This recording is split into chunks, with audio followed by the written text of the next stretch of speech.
asalaamaaleykum mbokk téléspectateurs yi tey nag dama am mbégte bu rëy ànd ak yéen ci seen télévision RTS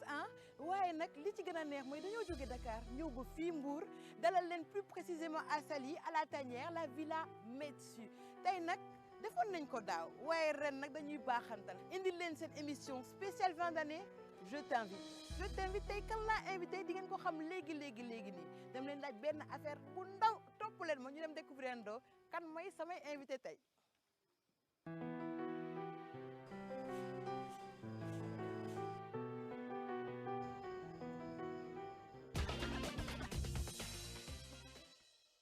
mbokk téléspectateurs yi waxoon naa leen ko tey nag dañuy dalal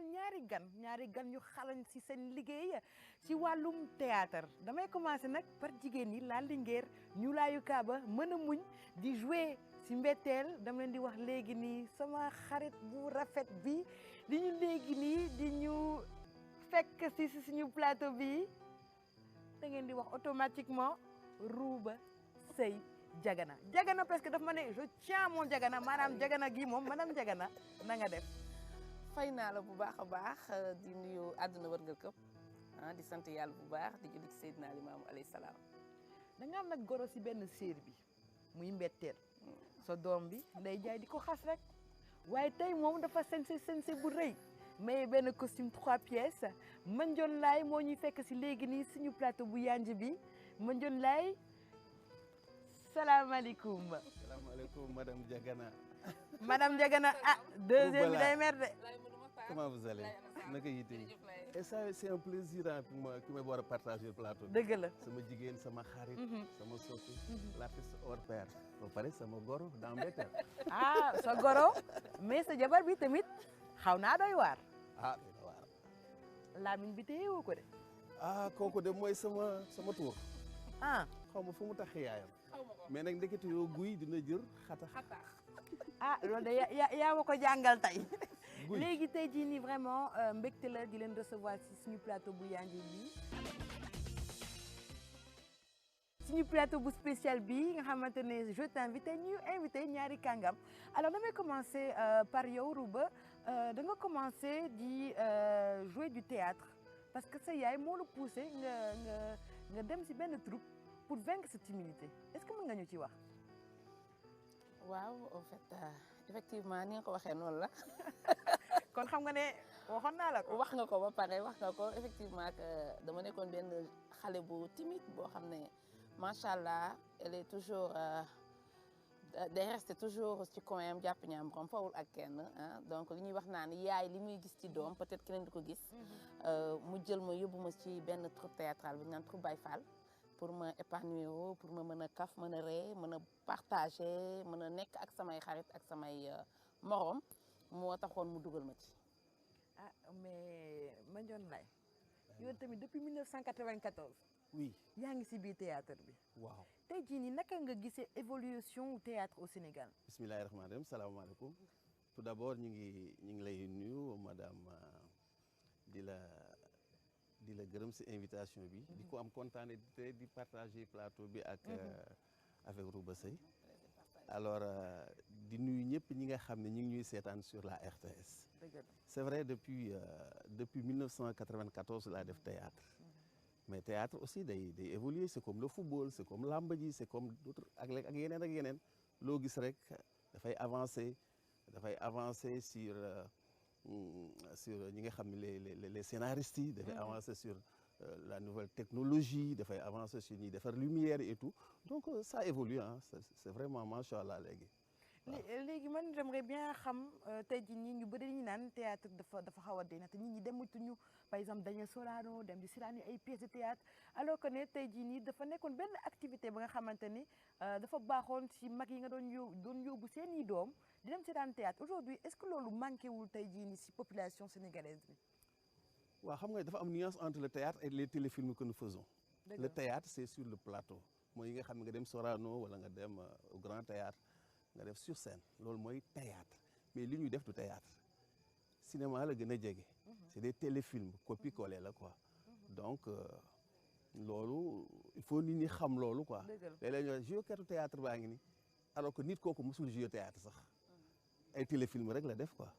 c'est plus facile que jouer théâtre. Théâtre, c'est difficile, c'est pas facile. loo xas ba bañ ne action nga xas ba yéeg c'est fini, tu n'as pas droit à l'erreur. wax nga lu am solo théâtre dafa difficile c'est pas facile léegi nag je vais vous prêter un jeu maanaam dama leen di jox benn lieu benn émotion ak benn trait de caractère ngeen jouer ma ko léegi nii ma xool ndax yéen xarañ ngeen ci seen liggéey alors Rouba da ngay mel ni tey jii yaa ngi ci digg benn cour une cour benn cour waaw nga nekk sa digg ndawle ñu woo la monsieur Diaganal ne la Rouba c'est fini entre nous naka ngay réagir. yee bul dugg ci loolu. la ilaha illa wala xawla wala quwwata illa billahi. loolu moom. allahu akbar seetal beneen. ma seet beneen. wala nga bàyyi ñu dem. xoola maa ngi ñàkk sax. kon ni nga ko joué nii baax na. ah oui ouf monsieur Diaganal. je te love. bul dugg ci loolu. mais loolu neex na ma mais monsieur Seye yow tey jii nii bu fekkoonte ne da nga nekk si benn restaurant. oui. nga ànd ak madame. jékki-jékki sa copine ñëw fekk si ne la bonjour chérie naka ngay réagir tey en tant qu'acteur. mais chérie c'est vague ah. chérie mën nañ ko utiliser le mot chérie nit koo bëgg nit koo sopp njargey bi nga xam ni ñuy liggéeyandoo RTS man ak moom mu ne ma chérie c'est rien. alors ça dépend nag si façon bi mu koy defee. xam nga ne bu fekkee xale bu jigéen bi dafa ñëw. jege ma jege boo xam ne di ma jéem a accolade yenn accolade ça ce n'est rien. mais am na nu muy demee yoo xam ni ça parle di ma serré di ma chérie ah là ça devient louche bu fekkee dafa yem rek ni chérie ah non c'est pas grave. man ne ko chérie yow tamit na nga def. mais xam nga ne jigéenu léegi nii xam nga duñ noonu ne ne chérie xam nga daa nuñ koy waxee nuñ koy defee comme Ndeye Ndiaye ni mu la defee sama papa dafa. dadi la may wooye dadi. revenons un peu si partie boobu série Mbetteel ñu ñëwaat un peu si 4e saison Mbetteel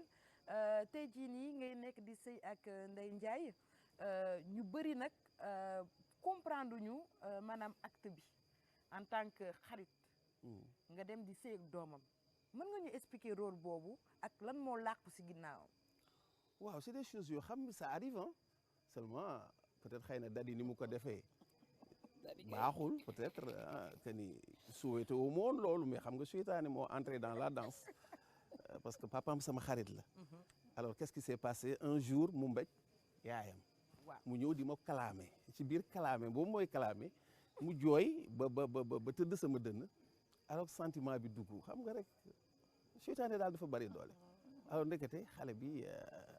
bëgg na man tamit namu caak yabu ca ku la ci ba max mu jël alors c'est comme ça que les choses se sont passées ba affaire bi am lu neexul yàlla après lan moo si war a topp nag da nga war a forcément épouser la fille parce que doo ko bàyyi ngañ nag ni ma du fi am parce que man bandi laa lu tax may enceinte na ma yàlla baal si waxin bi ngeen baal ma doomam alors que ñuy dem ba moom leneen boo leen ma mayee dadi moom laa bëgg moom laa bëgg. tey jii nii man j'aimerais bien xam sa regard par rapport ak jigéenu léegi ni ñuy sëyee ak rôle bi ngay incarné si série Mbetteel est-ce que noonu ngay sëyee yow. waaw man moom franchement li may wax toujours rek nee naa leen saabu du fóot boppam. mais maa ngi def sama kéemtalaay kattan pour raw Rouba mi ci Mbetteel. ci sama biir néegu sëy ma dinaa def sama kéemtalaay kattan te it maa ngi ci yoon wi bëgg naa raw en tout cas Rouba bi nekk ci biir Mbetteel bëgg naa ko raw bu baax moom ci biir néegu sëy waaye parce que jigéen aussi amul lu dul jëkkëram jigéen amul lu dul kilifaam te jëkkër li may wax toujours du moroom sang la donc sa jëkkër daal mënoo ko fay amoo fayam parce que dafa romb ay buntu kër yu bari ñëw ba seen buntu kër tànn la yow tam nga bàyyi ñu bari ñëw xool ko ne moom la donc je pense que da nga war a jël say propres responsabilités li may wax naan sëy du tolluwaay sëy c'est des responsabilités à prendre est-ce que yow li ngay jël tu es conscient da nga fay fekk ah que mu nekk lu neex que mu nekk lu naqari ak lu mënti doon tu dois être consciente que ne man en tant que jigéen maa war a gérer ménage bi maa war a muñ maa war a góorgóorlu yàlla nag bu la boolee ak góor gu baax bu comprendre loolu moom aussi à son niveau da lay épauler da lay jàppale xam ne yéen ñaar ñëpp dafa am lu ngeen bàyyi ba daje. donc bu ngeen jàppalante rek man je pense que dafay neex. par rapport aux jeunes filles d'aujourd'hui man dama naan du lu ñu ñàkk xam lu ñu xam la xam nañ ne sëy c'est des responsabilités mais des fois nga gis jigéen buy sëy ne bëgg naa mais ku góor ki jàppalewu ma ku mel ni Papa Diouf moom ku ko am jëkkër da ngay dee rek ci àllu ko set xam nga dégg nga donc xaritu maam ñoon la mi ngi noonu voilà mais ça n'empêche pas que yow en tant que jigéen en tant que sénégalaise surtout en tant que africaine dafa am lu la war sa biir néegu sëy bul roy ba dàq bul roy ba dàq man toujours li may wax damay wujje à tout moment li may wujje nag mooy lu baax damay wujje lu baax damay gis nga def lu baax ma roy loolu ñëw def ko ci sama biir néegu sëy donc soo defee safaan wa aussi du ma la xool du ma la roy waaw man je fonctionne comme ça. mais tey jii je pense que laal nga benn point bu important am na ay maanaam ay wareef yoo nga xamante ne góor moo ko war a def si biir këram tey jii nii lan ngay tontu ñi nga xamante ne ñu ngi dund loo xamante ne metti na góor yi nga xamante ne ñu ngi si société bi ñu ngi leen di seetaan bal leen ma. c'est-à-dire que jigéen yi sëy ak ñoom xam nga ñoom ñoo leen gis bëgg leen xam nga jëkkër li ñu naan sëy du choix chance la tey góor dalay wan loo xam ne xëy na ci ndoxaan gi sax bu ngeen sëy doo ko gis ci moom moo tax man ne la c'est des responsabilités à prendre risque la boo xam ne da nga koy jël est-ce que kii may gënal nii su ma sëyee ak moom nii lay continuer c'est à voir mais nag yow en tant que jigéen tu dois être c'est-à-dire da nga war a nekk une femme soumise ci sa biir néegu sëy li may wax toujours ci sa biir néegu sëy nag laa wax mais boo génnee ci mbedd mi ci liggéey bi ñuy def man je dois être une lionne forte courageuse ba kenn du ma yeb kenn du ma xeeb mais su ma duggee sama biir néeg man sama jëkkër lu ma teg rek mën naa ko tegoo ci kaw rek mu ànd ak sutura ak jàppalante ak muñal ma ak comprendre ma parce que jigéen aussi léeg-léeg ñun ñëpp yam dañuy def ay folie mais ku góor ki aussi li ñu naan garab bu la sutul du la may ker quand je dis ça ñu bëri dañuy xalaat am c'est pas ça c'est que ci xel ci xalaat ci responsabilité c'est-à-dire que góor daal kilifa bu ñu nee kilifa ça veut tout dire da nga koy mat voilà kilifa da nga koy mat mais mënoo nekk kilifa ba pare am yoo xam ne c'est-à-dire complexe la ci sa biir yow c'est-à-dire être vulgaire être violent c'est-à-dire que doo li la war sa biir kër doo ko def te boo génnee ci mbedd bi nga tagg la ça n'a pas de sens mais je pense que jigéen d'abord sa jabar bi nga bàyyi sa biir kër moo la war a tagg balaa kenn di la tagg parce que am na góor yu xamante ne ñu ngi muñ de ñu muñ lu ñu mën sëy ñaara ko seq jigéen la ak góor c'est réciproque li war ko jigéen ki ci biir néegam moo war ko góor ki ci biir néegam yaa def am na ay góor yoo xam ne tey ci seen biir néegu sëy dañuy souffrir souffrance bu métti la ñu nekkee man j'ai vu gis naa ay góor yoo xam ne bu ñu wàccee 17 heures du ñu ñemee ñibbi seen kër soo leen laajee lu tax ñu ne non dañuy bàyyi ba suñu jabar nelaw ñu doog a ñibbisi parce que su ma ñëwee coono laa fay fekk wax ju sew laa fay fekk détail laa fay fekk alors que ku góor ki xëy liggéeyi uti lu mu am pour indi ci biir kër gi bu wàccee dafa soxla leneen dafa soxla accueil dafa soxla nga dalal ko dafa soxla nga may ko ndox mu naan nga dalal xelam mais bu ñëwee retardu 10 minutes foo nekkoon nangam gaz bi jeex na facture bi ñëw na alors au lieu c'est-à-dire am na lu la war avant tout ça mais loolu nag boo ko deful ku góor ki aussi bu xëyee dem nga naan waa day taxawaaru day nangam alors que yow yaa ko joxul benn occupation ci biir kër gi góor da nga koy occuper c'est important très bon conseil donc soxna yi dégg leen bu baax góor yi nañ leen occuper alors j'aime bien ce mot occuper est-ce que dina leen arrivé ngeen joué si biir série Mbettel ngeen ressentir seen mel ni yéen si boppam vous confondez maanaam personnage bi ak personne bi ça arrive day dal comédien bu nekk des fois tey c'est benn séquence ñëw nga war a jooy ba pare séquence bi jeex nit ñu coupé nga continuer di jooy dooti pour nga génn si il faut que ay nit ñëw ñoom maam yoon ñëw di la ñëw massa nangam may la ndox delloo si la ça arrive kon jooy est vrai jooy la eh bien sûr que c'est des yow ñun caaxaanuñu mais nu leen di def pour jooy ban loolu moom bëgg naa kaa xam est-ce que penses à déclencheur quelque chose de triste rek après c'est fini c'est que nag am na loo seetal li la gën a cher am na loo xam nga ne xalaat mu aussi nekk c'est un jour si professionnel. benn malheur rek après tu am na loo xam ne c'est professionnel am loo xam ne ci sa liggéey la man tey sama vie normale nii en tant que Rouba Seye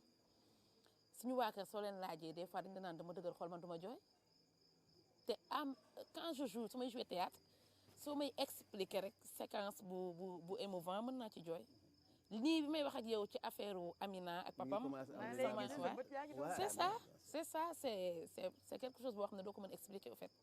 Très bien alors Mandione moi j'aimerais bien juste savoir par rapport à li ngay dund si biir Mbetteel est-ce que ça t'arrive nekk si mbedd bi ñi di la attaqué. ah man depuis 94 loolu moom mis naa ko. depuis 94 maa ngi théâtre j'ai joué n'importe quel film. Bon attends pas n'importe quel film mais j'ai joué beaucoup de films. Bonsoir. Bonsoir madame. Merci beaucoup. Merci beaucoup. Alors j'ai joué depuis 94 yoo xam ne des téléfilms. Avec Daaray Kocc avec d'autres productions. Et finalement avec Mbetteel. Mbetteel dama am plaisir dama am fierté pour jouer avec ñoom. Pourquoi? Alors parce que à l'époque quand Cheikh Tidiane Diop ba muy dund dafa mësoon jàpp si Cheikh Seck bu troupe Jànqeen production daf ko seet si woon mu jàpp ci loxaam ni ko ñii boole naa leen yow ak yow waa Daaray Kocc yi nañuy nekk seen i xarit ngeen di diisoo ma fekke ko ak ma bañ ko fekke alors ba un jour ñu doon def benn sortie à Tubaab Jalaaw ñu invité waa kii nu mu tuddati Jànqeen production ñu ñëw on s'est bien marré foo reetaan lekk suñuy lekk dem donc kóllëre googu ba tey dafa dox diggante Daaray Kocc ak Jànqeen production et sax dem ba allergie avec tous les artistes et comédiennes les comédiens et les comédiennes de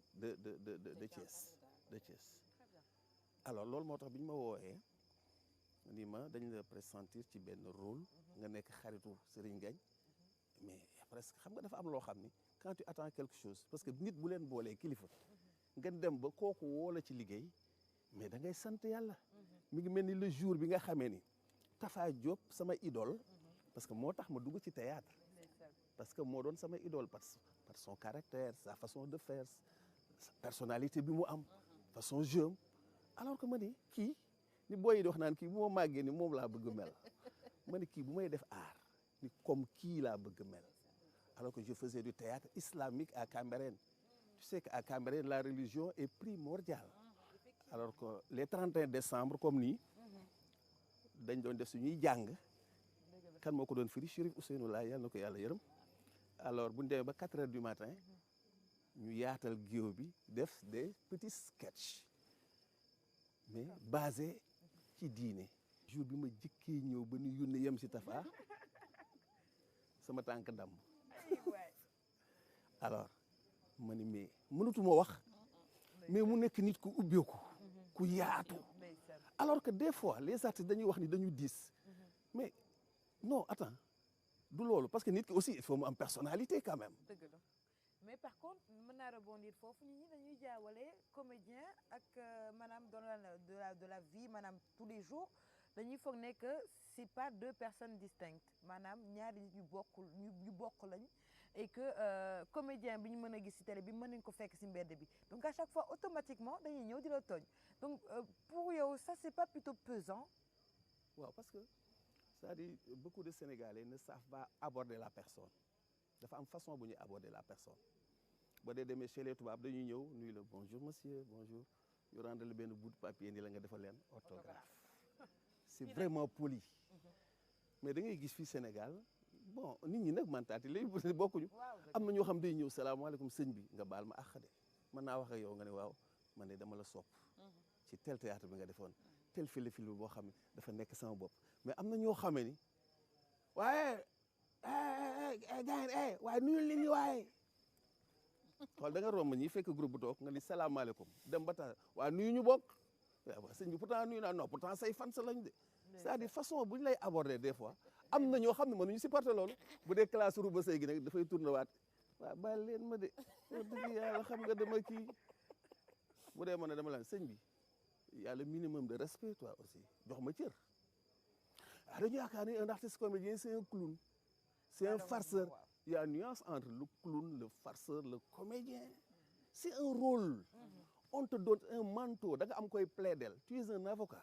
dafa am koo plaidel boo demee fële procès di ko seetaan nga gis benn maître El Hadji Diouf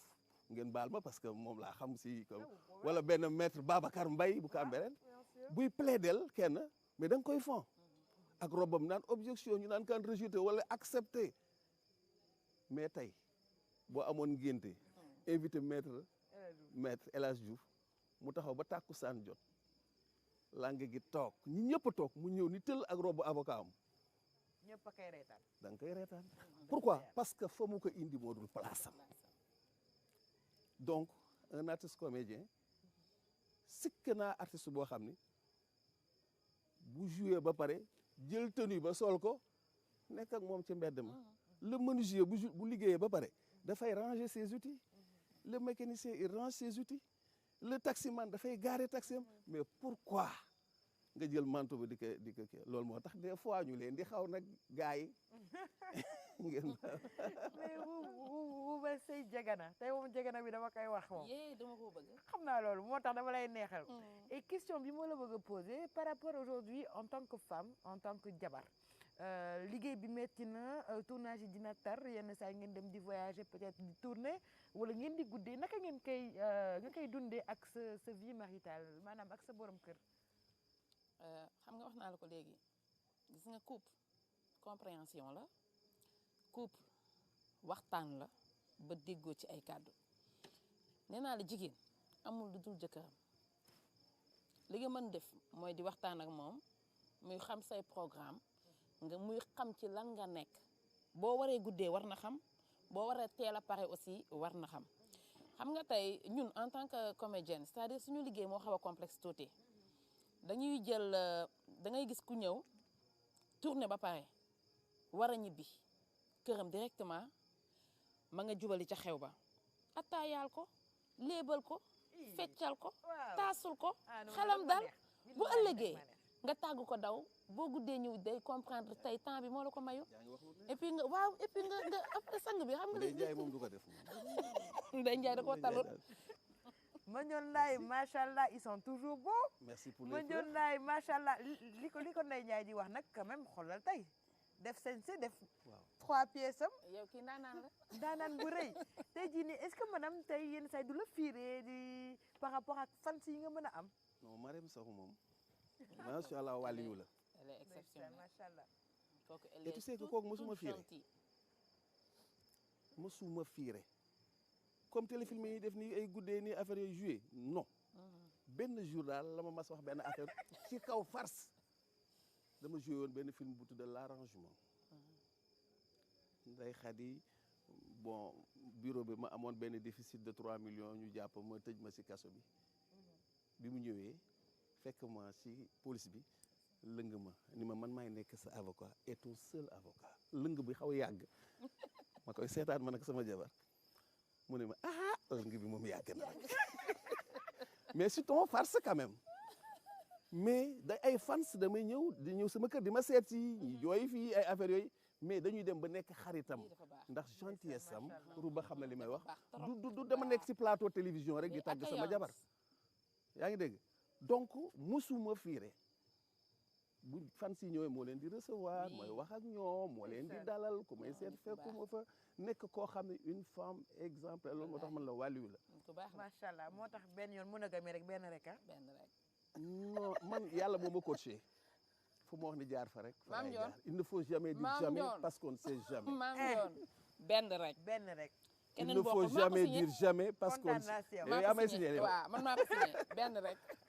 bu la Marème déggee na reetaan donc parlant de film tey da nga def benn film bu tudd Tas Yaakaar boo xamante ne def nga kook suñu benn naataango fii ci RTS Ndiar bu muy jouer ce rôle lu sœur qui traite lu ñuy wax on va dire immigration clandestine tey jii nii ban regard nga am si jeunes yi nga xamante ne ñu ngi jóge fii jël gaal dem vers l'Eldorado ban message ban regard nga am si loolu. tout d'abord maa ngi nuyu Ndiar kii sama sœur di waxuma sax technicien bi mu nekk à la RTS mais artiste la man xam naa ko ci Ami Diawara mu nekk xaritam à la Médina mu nekk nit ku baax koo xamee ni ba pare noonu la mën a jouer nag te di gis ngeen que seen sketch yi Covid gi nekk sama sœur may ñaanal suñu papa ki nekkoon suñu papa El Hadji Ba yàlla na ko yàlla yërëm bépp niw boo xam ni daawee ngoo fii jëm àllaaxira donc Ndiar moo nekkoon sama sœur kon coucou à Ndiar xam nga yàlla ba mu ñu bindee ba ñu amee 40 jours suñu biiru yaay si la bindee wërsëg gis nga lii ñuy def nii plateau bi ak lii ma jël naan mu nekk sama wërsëg c'était programmé nit ñi dañu sonn bu ñu sonn tout est programmé yàlla lim ñu dig dinañu ko jox par force ñun kay ñoo dul def lu ñu yàlla wax mais yàlla li mu digg ak ñun daf ñu koy jox dañuy lekk di ñu naan waaye bis bu jeexee nag benn verre ndox sax dootuñu ko mën a jàllale donc Pape Ibou Sakho yàlla na ko yàlla yërëm dafa doon wax ne sàcc dafa dof rek taxaw ba guddi muy daaji magasin jàmbur yi ba ñu jàpp ko di ko dóor yóbbu ko kaso nee na bu toogoon fu mu toog sax yàlla jox ko wërsëgam bañu ñu kenn dem mais na nga ko teg ci yoon di président Abdou Diouf waxoon rek jàkka jaagi ku mën noddal mais ashhadu an laa ilaaha illallaah bi ngay wax ashhadu anna Muhammadu Rasulullah nañ ko teg ci yoon te bañ a woo gaynde yi ndaw du yàkkamti. alors man d'accord naa si yow si li nga wax li nga fi wax yëpp tey jii nii malheureusement ñun dañoo xaw a yàkkamti dañuy gis bërëb rek foog nekk suba lañu war a tekki. mais ñëpp ñu nekk milliardaire quand même. gis nga kër da ngay gis borom kër gi mooy liggéey di dundal ñaata nit ay fukki nit yàlla mooy doxale noonu am na ñoo xam ni balaa seen richesse di ñëw seen waajur génn àdduna wala kenn si ñoom yàlla mooy dogale noonu am na ñoo xam balaa ñoo am xaalis oto ni leen teel ñu damm assurance fay leen xaalis gis nga yàlla programme am moom rek moo mën a séddale nañu teey te bàyyi yàkkamti bi gis nga tekki du xaalis rek léeg-léeg nga dégg ku ne man kooku doomam yëpp dafa tekki ñu ne ko doom yi lan la mu ne kii lii la kii lii la kii lii la te ñooñu ay sàcckatu xaalis la ñuy nekk wala di soutenir ay nit ñoo xam ne nekkuñu ci ay dëgg mais ñooñu ñoo tekki ana noddakatu jàkka ji ana imam ba ana jàngalkatu alxuraan ba ana maçon ba nga xam di xëy suba teel mais ñooñu tekkiwuñu non je suis vraiment désolé tekki du am xaalis rek mais tekki mooy nga nekk si yoonu siraatal mustaqim bañ a luubal lépp loo am avoir de l'argent honnêtement acquis mais boo baree ay sens interdit gars yu bari nga dégg leen bu téléphone bi defee ñu xool rek daal di teg am na lu ñuy daw mais ku jub bu ñu la wooyee da ngay wuyu doo am fenn sens interdit waaye mais boo luubalee fii dóor fee et ñoom marto mais il faut nga am ay sens interdit. foog mu am. Je suis désolé. Justement, on a gagné honnêtement sa vie. Est-ce qu'aujourd'hui avec cette ak Covid bi nga xamante ne dund nañu ko ci année 2020 bi mbas bi est-ce que am na benn impact ci sa carrière? Oui, mais bariwul quand même bariwul mais li wétewoo daal mooy que ne li ma ci xam daal mooy li mu yàqal artistes yi dafa bari. Quand je dis artiste nag waxuma comédien yi kase mais képp kuy pratiquer art rek yàqal na la parce que yàlla moo dogal suñu liggéey nekk liggéeyu mbooloo. En tout cas les artistes sonn nañ. En tout cas vraiment maa ngi leen di jaajëfal. On a passé un agréable moment ensemble. J'espère que vous aussi. On a pu aussi découvrir yeneen facettes yi nga xamante ne madame Diagana woon nañu ko ak monsieur Lay. Tey jii nii ñu ngi tëj suñu émission bi mais laata loolu nag dañoo am ay cadeaux surprise. kitu RTS la leen di offrir mais boo leen xoolee dafa ànd ak benn enveloppe. suñu partenaire Sartori Sen en partenariat avec la RTS ñoo leen di offrir un bon d'achat de vêtements à hauteur de plus de 100 000 francs. Donc tey jii nii ngeen dem def seen sense ah foog nga koy làkk Sartori Sen lenn wóor na méttal de boo koy seetaan ànd ak sa yaay ak sa papa à gauche ak sa petit frère sa rakk bu góor doo rus de loolu lañ ci jublu xam nga théâtre li ñu naan bu yeetewul ay naxaate la parce que loolu kese moo war a tax a jóg théâtre mi ngi noonu donc di remercier ñëpp di la sant di la gërëm bu baax RTS maa ngi leen di nuyu aussi di leen sant téléspectateurs yëpp fan su mbetteel yëpp maa ngi leen di nuyu mais suñu ruba suñu xol duma leen fàtte benn yoon di yeesal sama njébal saa su ne ci sama borom kër di sant di gërëm établissement Bokk Jom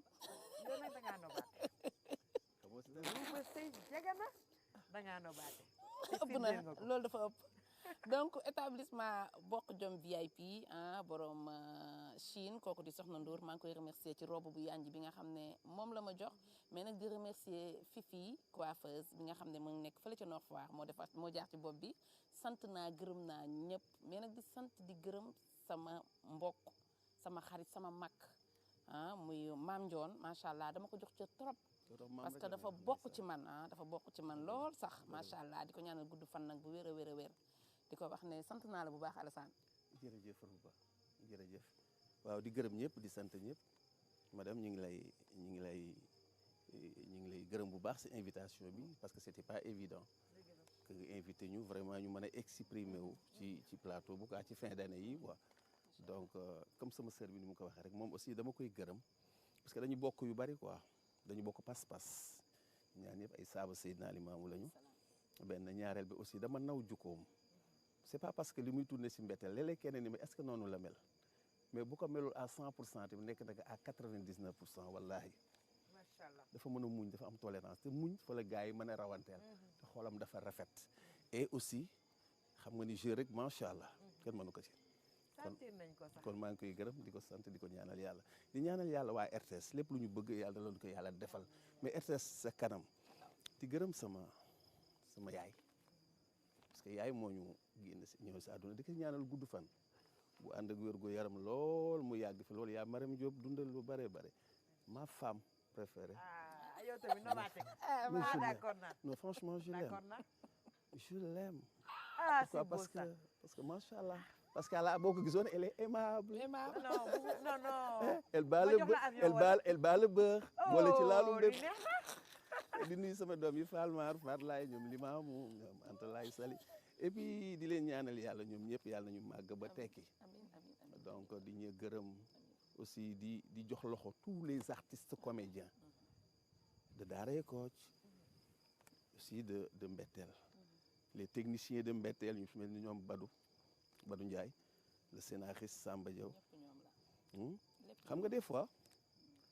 artiste dañ koy invité muy exprimer naan ba ma defee lii fekk presque deful dara xam nga l'artiste lan la benn big bu tegu ci feuille lu mu def dañ ko def loo mais nag moom am na encre am big bi am na encre ñun encre rek lañ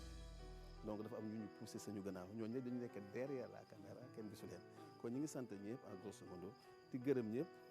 di ziar sama chéri Fadam pourquoi pas sama chéri Ndeye Ndiaye bien que sikk na mais nag waaye nag am na fu ma la merewee juste à la tamate mais tamit la première dame tamit yéen ñi kenn du ko def. kooka la première dame Fadam. ah Fadam kat yow xam gis nga laa am ñuy Fadam rek. Kiraaw baa ñu def mais nag balaa ngaa xamadi xaw laa rey ba ma ñàkkee sama aaw.